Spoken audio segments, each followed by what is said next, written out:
Good morning, I'm AJ Walker with your Fox 47 weather. In our weather headlines today, we're looking at cold and windy conditions with some scattered snow showers. A rainy midweek ahead and some warmer temperatures are on the way. But out the door this morning, very cold. Temperature versus wind chill. If you're heading out for the 10 o'clock hour, 20 degrees for our actual temperature, but it's only going to feel like 5 degrees. So it's a cold one as we have this cold front moving through. And then once we top out, here's 3 p.m. at 24 degrees. It's only going to feel like 10 degrees. So yes, bundle up and really watch out for those winds. It's a windy day ahead of us. So I want to fast forward here to 11 o'clock this morning. Winds gusting around 26 miles an hour in Lansing, but 29 miles an hour in Mason and 30 miles an hour in Williamson. So we're in those upper 20s, low 30s throughout the day for our wind gusts. And as the day progresses, they'll come down, but still going to be pretty windy there, still gusting in the 20s even when they start to come down. And then late tonight, we'll see them come down, wind gusts to about 9 or 10 miles an hour. But we got a little while to get there.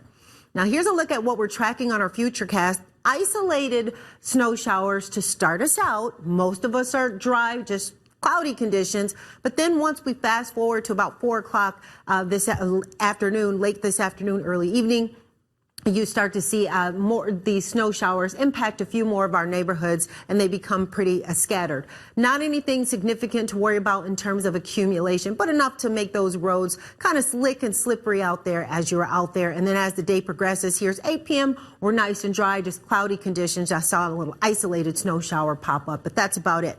The next big day of concern for precipitation is going to be on Tuesday and Wednesday. We're looking at a rainy midweek ahead of us, and this is going to be a rain event because we're going to see some warmer temperatures on the way. For today, we'll see a high of just 25 degrees with winds out of the northwest at 20 miles an hour, but gusting in those low 30s at times. Tonight, we'll see the temperature drop down to an overnight low of 16 degrees. Winds still out of the northwest at 16 miles an hour, and they'll be gusting in those upper 20s as well. And then for tomorrow, we'll see a high of 31 degrees. So we start to see the temperature tick up just a little bit on the back end of this cold front. And we'll have winds out of the west at 10 miles an hour and some partly cloudy conditions. So we'll get pretty dry starting on Sunday as high pressure builds in. And we do start to see our temperature rebound a little bit after that cold front has passed us. And then Monday, we get nice and warm again. We're back in the 40s for Monday. It's going to be an increasingly cloudy day. And then Tuesday, the temperature really gets up there. We're talking near 50 degrees for a high temperature. And then Wednesday, we get into the low 50s. But Tuesday and Wednesday are going to be rainy ones as a low pressure system moves through. And then on the back end of that, once it moves out, we're going to see a stark drop in temperatures. As you can see, Thursday, we're only looking at a high of 33 degrees there. But that's going to do it right now for your Fox 47 weather. I'll let you get back to our news.